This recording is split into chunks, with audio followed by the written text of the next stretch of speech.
রং বেরং কথার গল্পের আসরে আপনাদের সকলকে সাদর আমন্ত্রণ। এখন আমি পাঠ করে শোনাচ্ছি রবীন্দ্রনাথ ঠাকুরের লেখা উপন্যাস যোগাযোগ। আজ ৪৫ পর্ব। মধুসূদন আপিসে গিয়েই দেখলে খবর ভালো নয়। মাদ্রাজের এক বড় ব্যাংক ফেল করেছে, তাদের সঙ্গে এদের কারবার। তারপরে কানে এলো যে কোনো ডাইরেক্টরের তরফ থেকে কোনো কর্মচারী মধুসূদনের অজানিতে খাতাপত্র ঘাটাঘাটি করেছে। এতদিন কেউ মধুসূদনকে সন্দেহ করতে সাহস করেনি। একজন যেই ধরিয়ে দিয়েছে, অমনি যেন একটা মন্ত্রশক্তি ছুটে গেল।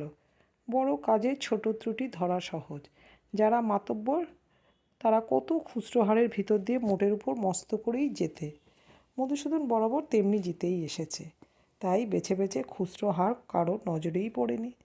কিন্তু বেছে বেছে তারই একটা ফর্দ বানিয়ে সেটা সাধারণ লোকের নজরে তুললে তারা নিজের বুদ্ধির তারিফ করে, বলে আমরা হলে এ ভুল করতুম না।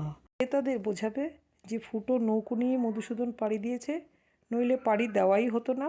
আসল কথাটা এই যে কূলে পৌঁছলো। আজ নৌকাটা ডাঙায় তুলে ফুটোগুলোর বিচার করবার বেলায় যারা নিরাপদে এসেছে ঘাটে তাদের গা শিউরে উঠছে। এমনতর টুকরো সমালোচনা নিয়ে আনাড়িদের ধাঁধা লাগানো সহজ। সাধারণত আনাড়িদের সুবিধা এই যে তারা লাভ করতে চায়, বিচার করতে চায় না। কিন্তু যদি দৈবাৎ বিচার করতে বসে তবে মারাত্মক হয়ে ওঠে। এই সব বোকাদের উপর মধুসূদনের নিরতিশয় অবজ্ঞা মিশ্রিত ক্রোধের উদয় হলো। কিন্তু বোকাদের যেখানে প্রাধান্য সেখানে তাদের সঙ্গে রফা করা ছাড়া গতি নেই। জীর্ণ মই মচমচ করে, দোলে, ভাঙার ভয় দেখায়। যে ব্যক্তি উপরে চড়ে তাকেই পায়ের তলার অবলম্বনটাকে বাঁচিয়ে চলতেই হয়। রাগ করে লাথি মারতে ইচ্ছে করে, তাতে মুশকিল আরও বারবারই কথা। শাবকের বিপদের সম্ভাবনা দেখলে শিঙ্গিনী নিজের আহারের লোভ ভুলে যায়। ব্যবসা সম্বন্ধে মধুসূদনের সেই রকম মনের অবস্থা। এই যে তার নিজের সৃষ্টি, এর প্রতি তার যে দরদ সে প্রধানত টাকার দরদ নয়। যার রচনা শক্তি আছে আপন রচনার মধ্যে, সে নিজেকে নিবিড় করে পায়। সেই পাওয়াটা যখন বিপন্ন হয়ে ওঠে তখন জীবনের আর সমস্ত সুখ দুঃখ কামনা তুচ্ছ হয়ে যায়। কুমু মধুসূদনকে কিছুদিন থেকে প্রবল টানে টেনেছিল, সেটা হঠাৎ আলগা হয়ে গেল। জীবনে ভালোবাসার প্রয়োজনটা মধুসূদন প্রৌঢ় বয়সে খুব জোরের সঙ্গে অনুভব করেছিল। এই উপসর্গ যখন অকালে দেখা দেয় তখন উদ্দাম হয়েই ওঠে। মধুসূদনের ধাক্কা কম লাগেনি, কিন্তু আজ তার বেদনা গেল কোথায়? নবীন ঘরে আসতেই মধুসূদন জিজ্ঞাসা করলে, আমার প্রাইভেট জমা খরচের খাতা বাইরের কোনো লোকের হাতে পড়েছে কি জানো? নবীন চমকে উঠল, বললে, সে কি কথা? তোমাকে খুঁজে বের করতে হবে খাজাঞ্জির ঘরে কেউ আনাগোনা করছে কিনা। রতিকান্ত বিশ্বাসী লোক, সে কি কখনো? তার অজান্তে মুহুরীদের সঙ্গে কেউ কথা চালাচালি করছে বলে সন্দেহের কারণ ঘটেছে। খুব সাবধানে খবরটা জানা চাই কারা এর মধ্যে আছে। চাকর এসে খবর দিলে খাবার ঠান্ডা হয়ে যাচ্ছে। মধুসূদন সে কথায় মন না দিয়ে নবীনকে বললে, শীঘ্র আমার গাড়িটা তৈরি করে আনতে বলে দাও। নবীন বললে, খেয়ে বেরোবে না? রাত হয়ে আসছে। বাইরেই খাবো, কাজ আছে। নবীন মাথা হেঁট করে ভাবতে ভাবতে বেরিয়ে এলো। সে যে কৌশল করেছিল ফেঁসে গেল বুঝি। হঠাৎ মধুসূদন নবীনকে ফিরে ডেকে বললে, এই চিঠিখানা কুমুকে দিয়ে এসো। নবীন দেখলে বিপ্রদাসের চিঠি। বুঝলে এই চিঠি আজ সকালেই এসেছে, সন্ধ্যাবেলায় নিজের হাতে কুমুকে দেবে বলে মধুসূদন রেখেছিল। এমনি করে প্রত্যেকবার মিলন উপলক্ষে একটা কিছু অর্ঘ্য হাতে করে আনবার ইচ্ছে। আজ আপিসের কাজে হঠাৎ তুফান উঠে তার এই আদরের আয়োজনটুকু গেল ডুবে। মাদ্রাজে যে ব্যাংক ফেল করছে সেটার উপরে সাধারণের নিশ্চিত আস্থা ছিল। তার সঙ্গে ঘোষাল কোম্পানির যে যোগ সে সম্বন্ধে অধ্যক্ষদের বা অংশীদারদের কারও মনে কিছুমাত্র সংশয় ছিল না। যেই কল বিগড়ে গেল অমনি অনেকেই বলাবলি করতে আরম্ভ করলে যে আমরা গোড়া থেকেই ঠাউরে ছিলুম ইত্যাদি। সাংঘাতিক আঘাতের সময় ব্যবসাকে যখন একজোট হয়ে রক্ষার চেষ্টার দরকার, সেই সময় পরাজয়ের সম্বন্ধে দোষারোপ প্রবল হয়ে ওঠে এবং যাদের প্রতি কারো ঈর্ষা আছে তাদেরকে অপদস্থ করবার চেষ্টায় টলমলে ব্যবসাকে কাত করে ফেলা হয়। সেই রকম চেষ্টা চলবে মধুসূদন তা বুঝেছিল। মাদ্রাজ ব্যাংকের বিপর্যয়ে ঘোষাল কোম্পানির লোকসানের পরিমাণ যে কতটা দাঁড়াবে এখনও তার নিশ্চিত জানবার সময় হয়নি। কিন্তু মধুসূদনের প্রতিপত্তি নষ্ট করবার আয়োজনে এও যে একটা মশলা যোগাবে তাতে সন্দেহ ছিল না। যাই হোক, সময় খারাপ, এখন অন্য সব কথা ভুলে এইটিতেই মধুসূদনকে কোমর বাঁধতে হবে। রাত্রে মধুসূদনের সঙ্গে আলাপ হওয়ার পর নবীন ফিরে এসে দেখলে কুমুর সঙ্গে মতির মার তখনও কথা চলছে। নবীন বললে, বউরানী তোমার দাদার চিঠি আছে। কুমু চমকে উঠে চিঠিখানা নিলে। খুলতে হাত কাঁপতে লাগলো। ভয় হলো, হয়তো কিছু অপ্রিয় সংবাদ আছে, হয়তো এখন আশাই হবে না। খুব ধীরে ধীরে খাম খুলে পড়ে দেখলে। একটু চুপ করে রইল।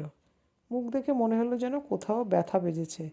নবীনকে বললে, দাদা আজ বিকেলে 3টের সময় কলকাতায় এসেছেন। আজই এসেছেন? তার তো লিখেছেন 2-1 দিন পরে আসবার কথা ছিল, কিন্তু বিশেষ কারণে আগেই আসতে হলো। কুমু আর কিছু বললে না। চিঠির শেষ দিকে ছিল একটু সেরে উঠলেই বিপ্রদাস কুমুকে দেখতে আসবে। সেজন্য কুমু যেন ব্যস্ত বা উদ্বিগ্ন না হয়। এই কথাটাই আগেকার চিঠিতেও ছিল। কেন, কি হয়েছে? কুমু কী অপরাধ করেছে? এই জন্য একরকম স্পষ্ট করেই বলা, তুমি আমাদের বাড়িতে এসো না। ইচ্ছে করলো মাটিতে লুটিয়ে পড়ে খানিকটা কেঁদে নেয়। কান্না চেপে পাথরের মতো শক্ত হয়ে বসে রইল। নবীন বুঝলে চিঠির মধ্যে একটা কি কঠিন মার আছে। কুমুর মুখ দেখে করুণায় ওর মন ব্যথিত হয়ে উঠল। বললে, বউরানী, তার কাছে তো কালই তোমার যাওয়া চাই। না, আমি যাব না। যেমনি বলা অমনি আর থাকতে পারলে না। 2 হাত দিয়ে মুখ ঢেকে কেঁদে উঠল। মোতির মা কোনো প্রশ্ন না করে কুমুকে বুকের কাছে টেনে নিলে। কুমু রুদ্ধকণ্ঠে বলে উঠল, দাদা আমাকে যেতে বারণ করেছেন। নবীন বললে, না না বউরানী, তুমি নিশ্চয়ই ভুল বুঝেছ। কুমু খুব জোরে মাথা নেড়ে জানিয়ে দিলে যে সে একটু ভুল বোঝেনি। নবীন বললে, তুমি কোথাও ভুল বুঝেছ বলবো? বিপ্রদাসবাবু মনে করেছেন আমার দাদা তোমাকে তাদের ওখানে যেতে দিতে চাইবেন না। চেষ্টা করতে গিয়ে পাছে তোমাকে অপমানিত হতে হয়, পাছে তুমি কষ্ট পাও, সেইটে বাঁচাবার জন্য তিনি নিজে থেকে তোমার রাস্তা সোজা করে দিয়েছেন। কুমু এক মুহূর্তে গভীর আরাম পেলে। তার ভিজে চোখের পল্লব নবীনের মুখের দিকে তুলে স্নিগ্ধ দৃষ্টিতে চুপ করে চেয়ে রইল। নবীনের কথাটা যে সম্পূর্ণ সত্য তাতে একটুও সন্দেহ রইল না। দাদার স্নেহকে ক্ষণকালের জন্য ভুল বুঝতে পেরেছে বলে নিজের উপর ধিক্কার হলো। মনে খুব একটা জোর পেলে। এখনই দাদার কাছে ছুটে না গিয়ে দাদার আসার জন্য সে অপেক্ষা করতে পারবে, সেই ভালো। মতির মা চিবুক ধরে কুমুর মুখ তুলে ধরে বললে, ব্যাস, দাদার কথার একটু আর হাওয়া লাগলেই একেবারে অভিমানের সমুদ্র উথলে ওঠে। নবীন বললে, বউরানী, কাল তাহলে তোমার যাবার আয়োজন করি গে। না, তার দরকার নেই। দরকার নেই তো কি, তোমার দরকার না থাকে তো আমার দরকার আছে বই কি। তোমার আবার কিসের দরকার? বাহ, আমার দাদাকে তোমার দাদা যা কিছু ঠাউরাবেন সেটা বুঝি অমনি সয়ে যেতে হবে? আমার দাদার পক্ষ নিয়ে আমি লড়ব, তোমার কাছে হার মানতে পারবো না। কাল তোমাকে ওর কাছে যেতেই হবে। কুমু হাসতে লাগলো। বউরানী, এ ঠাট্টার কথা নয়। আমাদের বাড়ির অপবাদে তোমার অগৌরব। এখন চোখে মুখে একটু জল দিয়ে এসো, খেতে যাবে। ম্যানেজার সাহেবের ওখানে দাদার আজ নিমন্ত্রণ। আমার বিশ্বাস তিনি আজ বাড়ির ভিতরে শুতে আসবেন না। দেখলুম বাইরের কামরায় তার বিছানা তৈরি। এই খবরটা পেয়ে কুমু মনে মনে আরাম পেলে। তার পরক্ষণেই এতটা আরাম পেলে বলে লজ্জাবোধ হলো। রাত্রে শোবার ঘরে মতির মার সঙ্গে নবীনের ওই কথাটা নিয়ে পরামর্শ চলল। মতির মা বললে, তুমি তো দিদিকে আশ্বাস দিলে, তারপরে?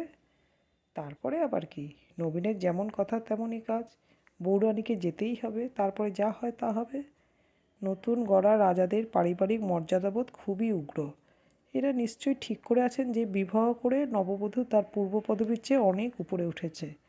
অতএব বাপের বাড়ি বলে কোনো বালাই আছে এ কথা একেবারে ভুলতে দেওয়াই সঙ্গত। এই অবস্থায় 2 দিক রক্ষা করা যদি অসম্ভব হয়, তবে একটা দিক তো রাখতেই হবে।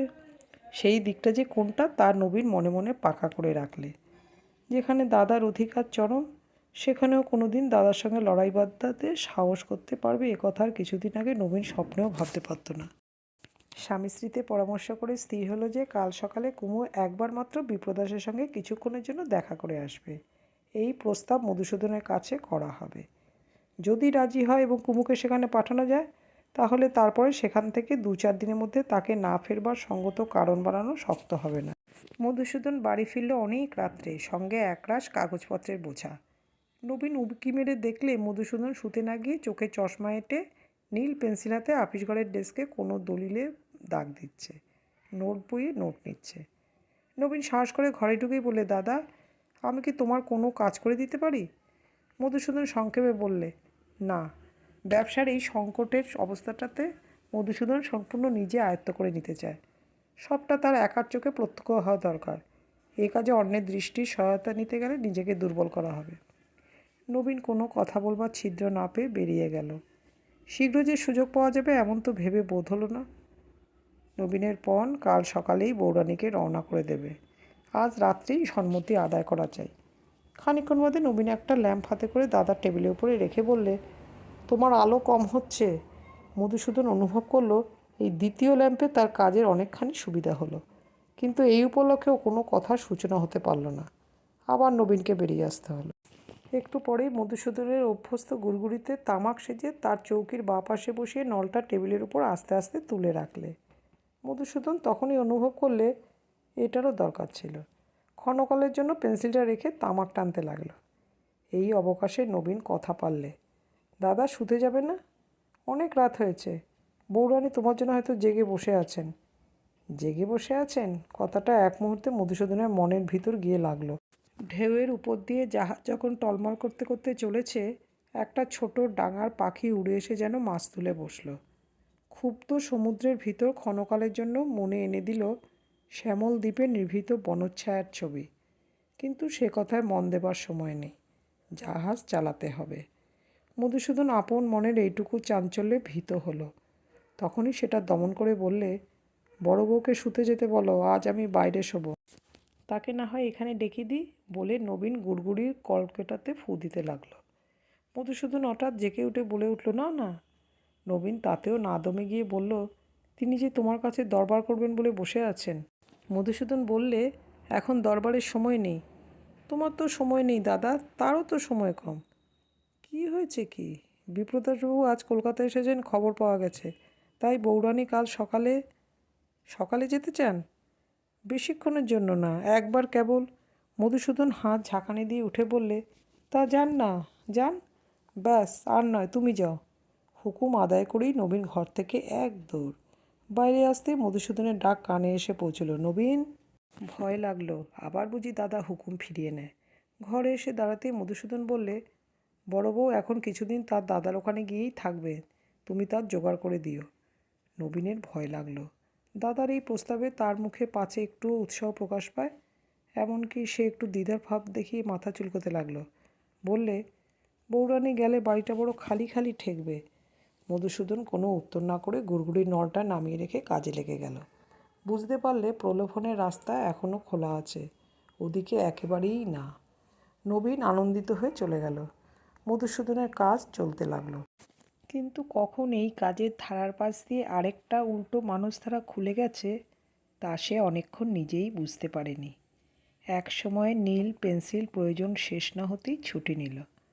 গুড়গুড়ি নলটা উঠল মুখে। দিনের বেলায় মধুসূদনের মনটা কোমল ভাবনা সম্বন্ধে যখন সম্পূর্ণ নিষ্কৃতি নিয়েছিল, তখন আগেকার দিনের মতো নিজের পরেই নিজের একাধিপত্য ফিরে পেয়ে মধুসূদন খুব আনন্দিত হয়েছিল।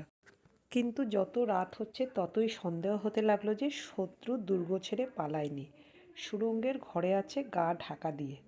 বৃষ্টি থেমে গেছে। কৃষ্ণপক্ষের চাঁদ বাগানের কোণে এক প্রাচীন শিশু গাছের উপরে আকাশে উঠে আর্দ্র পৃথিবীকে বিহ্বল করে দিয়েছে। হাওয়াটা ঠান্ডা। মধুসূদনের দেহটা বিছানার ভিতরে একটা গরম কোমল স্পর্শের জন্য দাবি জানাতে আরম্ভ করেছে। নীল পেন্সিলটা চেপে ধরে খাতাপত্রের উপরে সে ঝুঁকে পড়ল। কিন্তু মনের গভীরে আকাশে একটা কথা ক্ষীণ অথচ স্পষ্ট আওয়াজে বাজছে, বৌরানী হয়তো এতক্ষণ জেগে বসে আছেন। মধুসূদন পণ করেছিল একটা বিশেষ কাজ আজ রাত্রের মধ্যেই শেষ করে রাখবে। সেটা কাল সকালের মধ্যে সারতে পারলে যে খুব বেশি অসুবিধা হতো তা নয়, কিন্তু পণ রক্ষা করা ওর ব্যবসায়ের ধর্মনীতি। তার থেকে কোনো কারণে যদি ভ্রষ্ট হয় তবে নিজেকে ক্ষমা করতে পারে না। এতদিন ধর্মকে খুব কঠিনভাবেই সে রক্ষা করেছে, তার পুরস্কারও পেয়েছে যথেষ্ট। কিন্তু ইদানিং মধুসূদনের সঙ্গে রাত্রের মধুসূদনের সুরের কিছু কিছু তফাৎ ঘটে আসছে। এক বিনায় দুই তালের মতো। যে দৃঢ় পণ করে ডেস্কের উপর ঝুঁকে পড়ে বসেছিল, রাত্রি যখন গভীর হয়ে এলো, সেই পণের কোন একটা ফাঁকের ভিতর দিয়ে একটা উক্তি ভ্রমণের মতো ভন ভন করতে শুরু করলে, বৌরানী হয়তো জেগে বসে আছেন। উঠে পড়ল। বাতি না নিভিয়ে খাতাপত্র যেমন ছিল তেমনইভাবেই রেখে চলল শোবার ঘরের দিকে। অন্তঃপুরের আঙিনা ঘেরা যে বারান্দা দিয়ে তেতলার ঘরে যেতে হয়, সেই বারান্দায় রেলিংয়ের ধারে শ্যামাসুন্দরী মেঝের উপর বসে। চাঁদ তখন মধ্য আকাশে। তার আলো এসে তাকে ঘিরেছে। তাকে দেখাচ্ছে যেন কোন এক গল্পের বইয়ের ছবির মতো। অর্থাৎ সে যেন প্রতিদিনের মানুষ নয়, অতি নিকটের অতি পরিচয়ের কঠোর আবরণ থেকে যেন একটা দূরত্বের মধ্য দিয়ে বেরিয়ে এসেছে। সে জানতো মধুসূদন এই পথ দিয়ে শোবার ঘরে যায়। সেই যাওয়ার দৃশ্যটা ওর কাছে অতি তীব্র বেদনার। সেই জন্যই তার আকর্ষণটা এত প্রবল। কিন্তু শুধু হৃদয়টাকে ব্যর্থ বেদনায় বিদ্ধ করবার পাগলামিই যে এই প্রতীক্ষার মধ্যে আছে তা নয়, এর মধ্যে একটা প্রত্যাশাও আছে। যদি ক্ষণকালের মধ্যে একটা কিছু ঘটে যায়, অসম্ভব কখন সম্ভব হয়ে যাবে এই আশায় পথের ধারে জেগে থাকা। মধুসূদন ওর দিকে একবার কটাক্ষ করে উপরে চলে গেল। শ্যামাসুন্দরী নিজের ভাগ্যের উপর রাগ করে রেলিং শক্ত করে ধরে তার উপরে মাথা ঠুকতে লাগলো। শোবার ঘরে গিয়ে মধুসূদন দেখে যে কুমুদ জেগে বসে নেই। ঘর অন্ধকার, নাবার ঘরের খোলা দরজা দিয়ে অল্প একটু আলো আসছে। মধুসূদন একবার ভাবল ফিরে চলে যাই, কিন্তু পারল না। গ্যাসের আলোটা জ্বালিয়ে দিলে। কুমু বিছানার মধ্যে মুড়িসুড়ি দিয়ে ঘুমোচ্ছে। আলো জ্বালাতেও ঘুম ভাঙল না। কুমুর এই আরামে ঘুমানোর উপর ওর রাগ ধরল। অধৈর্যের সঙ্গে মশারি খুলে থপ করে বিছানার উপর গিয়ে বসে পড়ল। খাটটা শব্দ করে কেঁপে উঠল। কুমু চমকে উঠে বসল। আজ মধুসূদন আসবে না বলেই জানত। হঠাৎ তাকে দেখে মুখে এমন একটা ভাব এলো যে তাই দেখে মধুসূদনের বুকের ভেতরটা দিয়ে যেন একটা শেল বিঁধল। মাথায় রক্ত চড়ে গেল। বলে উঠল, আমাকে কোনো মতেই সইতে পারছো না, না? এমনতর প্রশ্নে কী উত্তর দেবে কুমু তা ভেবেই পেল না। সত্যি হঠাৎ মধুসূদনকে দেখে ওর বুক কেঁপে উঠেছিল আতঙ্কে। তখন ওর মনটা সতর্ক ছিল না। যে ভাবটাকেও নিজের কাছেও সর্বদা চেপে রাখতে চায়, যার প্রবলতা নিজেও কুমু সম্পূর্ণ জানে না, সে তখন হঠাৎ আত্মপ্রকাশ করেছিল। মধুসূদন চিবিয়ে চিবিয়ে বললে, দাদার কাছে যাবার জন্যে তোমার দরবার? কুমু এই মুহূর্তে ওর পায়ে পড়তে প্রস্তুত হয়েছিল, কিন্তু ওর মুখে দাদার নাম শুনেই শক্ত হয়ে উঠল। বললে, না। তুমি যেতে চাও না? না, আমি চাইনি। নবীনকে আমার কাছে দরবার করতে পাঠাওনি? না, পাঠাইনি। দাদার কাছে যাবার ইচ্ছে তাকে তুমি জানাওনি? আমি তাকে বলেছিলাম দাদাকে দেখতে আমি যাব না। কেন? তা আমি বলতে পারি নে। বলতে পারো না? আবার তোমার সেই নুরনগরী চাল? আমি যে সুরনগরীরই মেয়ে। যাও, তাদের কাছেই যাও। যোগ্য নাও তুমি এখানকার। অনুগ্রহ করেছিলাম, মর্যাদা বুঝলে না, এখন অনুতাপ করতে হবে। কুমু কাঠ হয়ে বসে রইল, কোনো উত্তর করলে না। কুমুর হাত ধরে অসহায় একটা ছাঁকানি দিয়ে মধুসূদন বললে, মাপ চাইতেও জানো না? কিসের জন্যে? তুমি যে আমার এই বিছানার উপরে শুতে পেরেছ তার জন্যে? কুমু তৎক্ষণাৎ বিছানা থেকে উঠে পাশের ঘরে চলে গেল। মধুসূদন বাইরের ঘরে যাবার পথে দেখলে শ্যামাসুন্দরী সেই বারান্দায় উপুড় হয়ে পড়ে। মধুসূদন পাশে এসে নিচু হয়ে তার হাত ধরে টেনে তোলবার চেষ্টা করে বললে, কি করছো শ্যামা? অমনি শ্যামা উঠে বসে মধুসূদনের দুই পা বুকে জড়িয়ে ধরলে। গদগদ কণ্ঠে বললে, আমাকে মেরে ফেলো তুমি?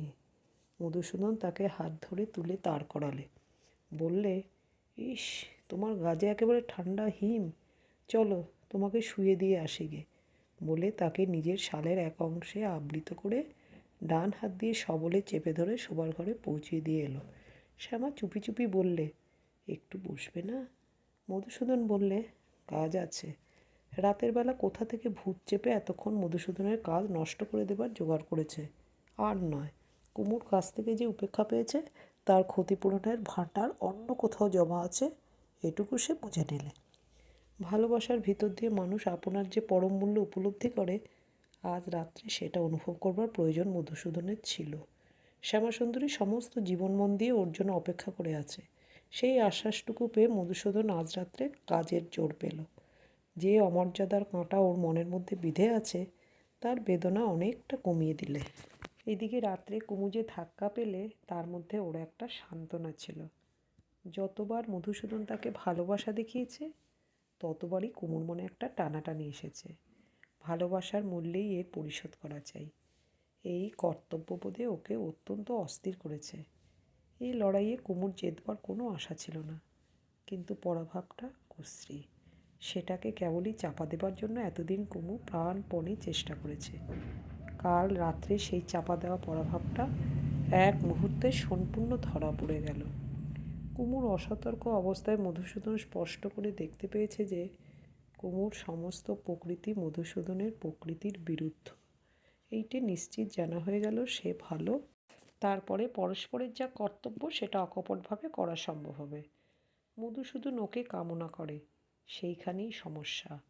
ক্ষোভের সঙ্গে ওকে যে বর্জন করতে চায় সেইখানেই সত্য। সত্যই মধুসূদনের বিছানায় শোবার অধিকার ওর নেই। শুয়ে ও কেবলই ফাঁকি দিচ্ছে। এ বাড়িতে ওর যে পথ সেটা বিড়ম্বনা। আজ রাত্রে এই একটা প্রশ্ন বারবার কুমুর মনে উঠেছে। কুমুকে নিয়ে মধুসূদনের কেন এত নির্বন্ধ? ও তো কথায় কথায় নুননগরী চালে প্রসঙ্গ তুলে কুমুকে খোঁটা দেয়। তার মানে কুমুর সঙ্গে ওদের একেবারে ধাতের তফাত, জাতের তফাত। কিন্তু মধুসূদন কেন তবে ওকে ভালোবাসা জানায়? এ কি কখনো সত্য ভালোবাসা হতে পারে? কুমুর নিশ্চয় বিশ্বাস আজ মধুসূদন যাই মনে করুক না কেন কুমুকে দিয়ে কখনোই ওর মন ভরতে পারে না। যত শীঘ্র মধুসূদন তা বোঝে ততই সকল পক্ষের মঙ্গল। নবীন কাল রাত্রে দাদার কাছ থেকে সম্মতি নিয়ে যত আনন্দ করে শুতে গেল, আজ সকালে তার আর বড় কিছু বাকি রইল না। কাল রাত্রি তখন 2:30। মধুসূদন কাজ শেষ করে তখনই নবীনকে ডেকে পাঠিয়েছিল। হুকুম এই যে কুমুদিনীকে বিপ্রদাসের ওখানে পাঠিয়ে দেওয়া হবে। যতদিন মধুসূদন না আপনি ডেকে পাঠায় ততদিন ফিরে আসবার দরকার নেই। নবীন বুঝলে এটা নির্বাসন দণ্ড। আঙিনা ঘেরা চৌকো বারান্দার যে অংশে কাল রাত্রে মধুসূদনের সঙ্গে শ্যামার সাক্ষাৎ হয়েছিল ঠিক তার বিপরীত দিকের বারান্দার সংলগ্ন নবীনের শোবার ঘর। তখন ওরা স্বামী স্ত্রী কুমুর সম্বন্ধেই আলোচনা করছিল। এমন সময় গলার শব্দ শুনে মোতির মা ঘরের দরজা খুলতেই জ্যোৎস্নার আলোতে মধুসূদনের সঙ্গে শ্যামার মিলনের ছবি দেখতে পেলে। বুঝতে পারলে কুমুর ভাগ্যের জালে এই রাত্রে নিঃশব্দে আরেকটা শক্ত গিঁট পড়ল। নবীনকে মোতির মা বললে, ঠিক এই সংকটের সময় কি দিদি চলে যাওয়া ভালো হচ্ছে? নবীন বললে, এতদিন তো বউরানী ছিলেন না, কাণ্ডটা তো এতদূর কখনোই এগোয়নি। বউরানী আছেন বলেই এটা ঘটেছে। কি বলো তুমি? বউরানী যে ঘুমন্ত ক্ষুধাকে জাগিয়েছেন তার অন্ন জোগাতে পারেননি, তাই সে অনর্থপাত করতে বসেছে। আমি তো বলি এই সময়টা ওর দূরে থাকাই ভালো।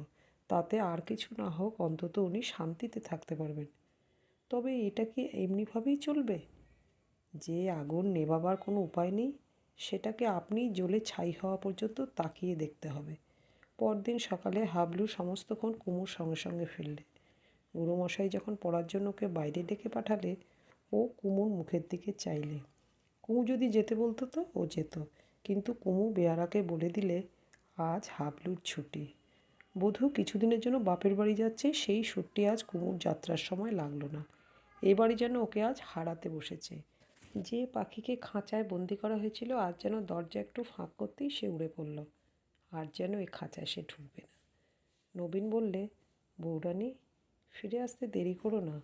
এই কথাটা সব মন দিয়ে বলতে পারলে বেঁচে যেতুম, কিন্তু মুখ দিয়ে বেরোলো না। যাদের কাছে তোমার যথার্থ সম্মান সেখানেই তুমি থাকোগে। কোনো কালে নবীনকে যদি কোনো কারণে দরকার হয় স্মরণ করো। মোতির মা নিজের হাতে তৈরি হামসত্ত্ব আচার প্রভৃতি একটা হাঁড়িতে সাজিয়ে পালকিতে তুলে দিলে।